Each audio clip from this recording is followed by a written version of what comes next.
why is it that you do not reveal yourself? If there really is a God and you're it, why do you not reveal yourself in a way we can all understand?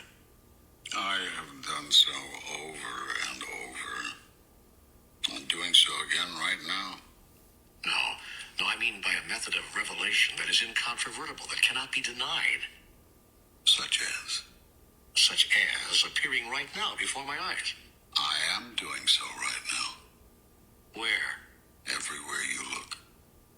No, I mean in an incontrovertible way. What way would that be?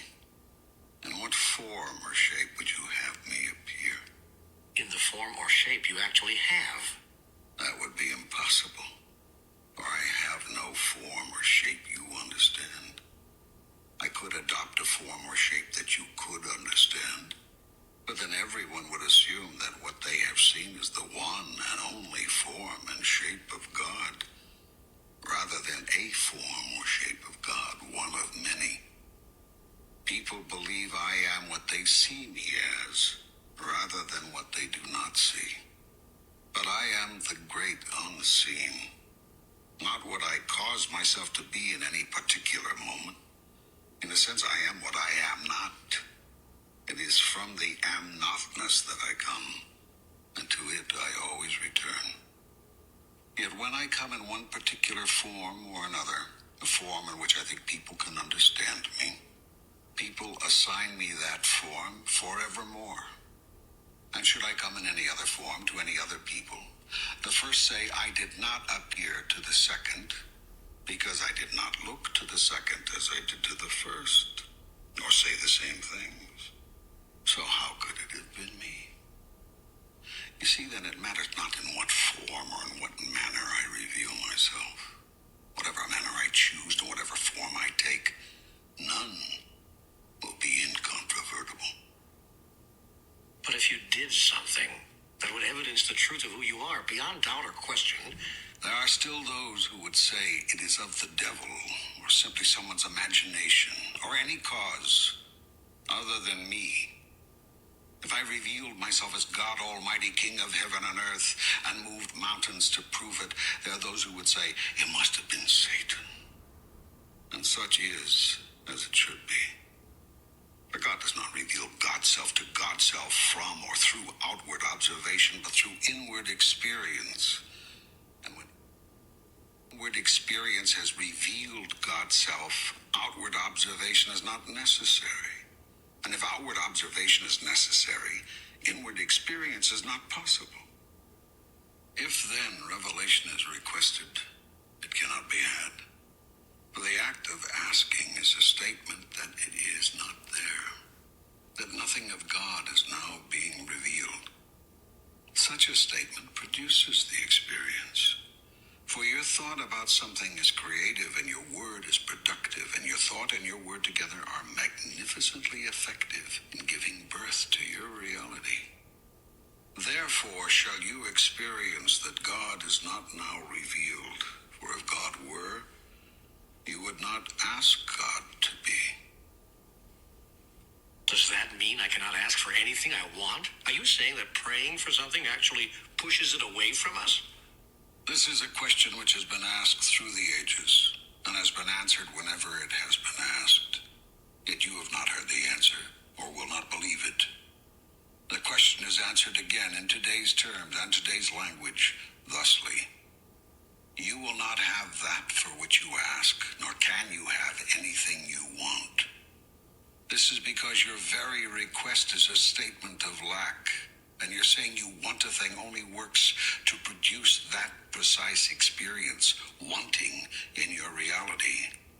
The correct prayer is therefore never a prayer of supplication, but a prayer of gratitude. When you thank God in advance for that which you choose to experience in your reality, you in effect acknowledge that it is there, in effect. Thankfulness is thus the most powerful statement to God, an affirmation that even before you ask, I have answered. Therefore, never supplicate, appreciate. But what if I am grateful to God in advance for something and it never shows up. That could lead to disillusionment and bitterness. Gratitude cannot be used as a tool with which to manipulate God, a device with which to fool the universe. You cannot lie to yourself. Your mind knows the truth of your thoughts. You're saying, thank you, God, for such and such, all the while being very clear that it isn't there in your present reality. You can't expect God to be less clear than you, and so produce it for you. God knows what you know, and what you know is what appears as your reality. But how then can I be truly grateful for something I know is not there? Faith. If you have but the faith of a mustard seed, you shall move mountains. You come to know it is there because I said it is there. Because I said that even before you ask, I shall have answered. Because I said and have said to you in every conceivable way, through every teacher you can name, that whatsoever you shall choose, choosing it in my name, so shall it be. Yet so many people say that their prayers have gone unanswered. No prayer, and a prayer is nothing more than a fervent statement of what is so, goes unanswered. Every prayer, every thought, every statement, every feeling is creative.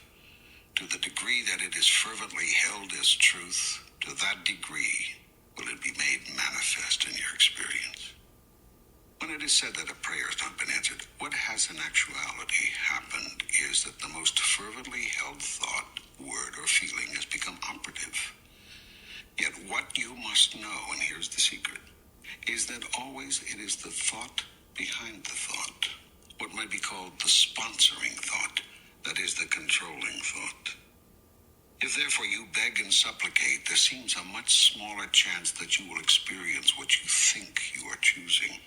Because the sponsoring thought behind every supplication is that you do not have now what you wish.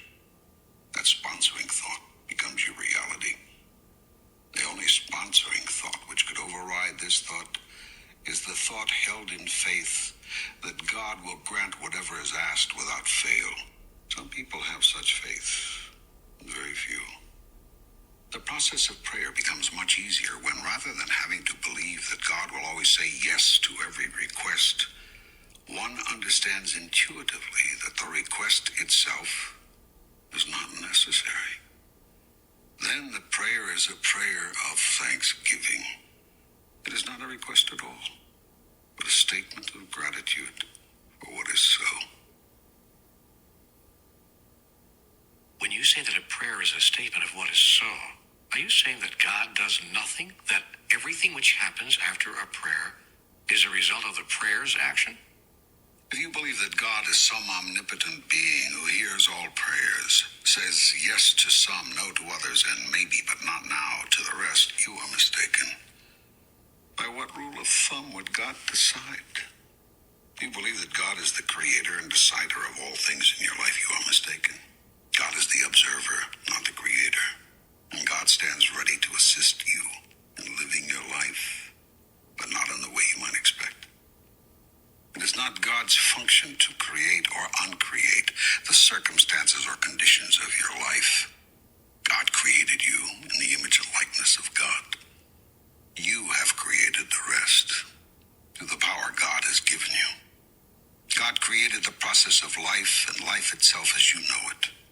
Yet God gave you free choice to do with life as you will. In this sense, your will for you is God's will for you.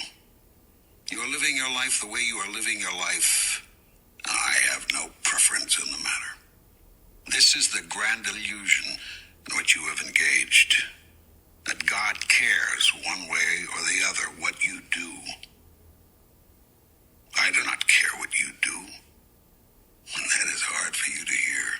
Yet do you care what your children do when you send them out to play?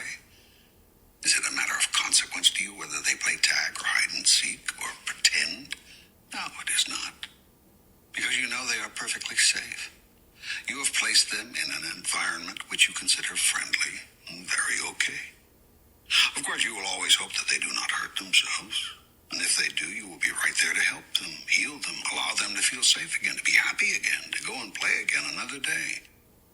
But whether they choose hide and seek or pretend will not matter to you the next day either. You will tell them, of course, which games are dangerous to play. But you cannot stop your children from doing dangerous things. Not always, not forever. Not in every moment from now until death. It is the wise parent who knows this. Yet the parent never stops caring about the outcome. It is this dichotomy, not caring deeply about the process, but caring deeply about the result, that comes close to describing the dichotomy of God. Yet God, in a sense, does not even care about the outcome, not the ultimate outcome. This is because the ultimate outcome is assured. And this is the second great illusion of man, that the outcome of life is in doubt. It is this doubt about ultimate outcome that has created your greatest enemy, which is fear. For if you doubt outcome, then you must doubt Creator. You must doubt God. And if you doubt God, you must live in fear and guilt all your life. If you doubt God's intentions, God's ability to produce this ultimate result, then how can you ever relax? How can you ever truly find peace? Yet God has full power to match intentions with results. You cannot and will not believe in this, even though you claim that God is all-powerful. And so you have to create in your imagination a power equal to God, in order that you may find a way for God's will to be thwarted. So you have created in your mythology the being you call devil. You have even imagined a God at war with this being, thinking that God solves problems the way you do. Finally, you have actually imagined that God could lose this war. All of this violates everything you say you know about God, but this doesn't matter. You live your illusion and thus feel your fear, all out of your decision to doubt God. But what if you made a new decision? What then would be the result?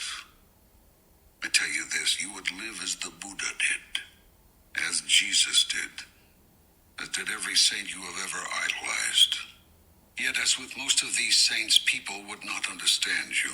And when you tried to explain your sense of peace, your joy in life, your inner ecstasy, they would listen to your words but not hear them. They would try to repeat your words, but would add to them. They would wonder how you could have what they cannot find. And then they would grow jealous. Soon jealousy would turn to rage, and in their anger they would try to convince you that it is you who do not understand God. And if they were unsuccessful at tearing you from your joy, they would seek to harm you. So enormous would be their rage. And when you told them it does not matter, that even death cannot interrupt your joy nor change your truth, they would surely kill you. Then, when they saw the peace with which you accepted death, they would call you a saint and love you again. For it is the nature of people to love, then destroy, then love again that which they've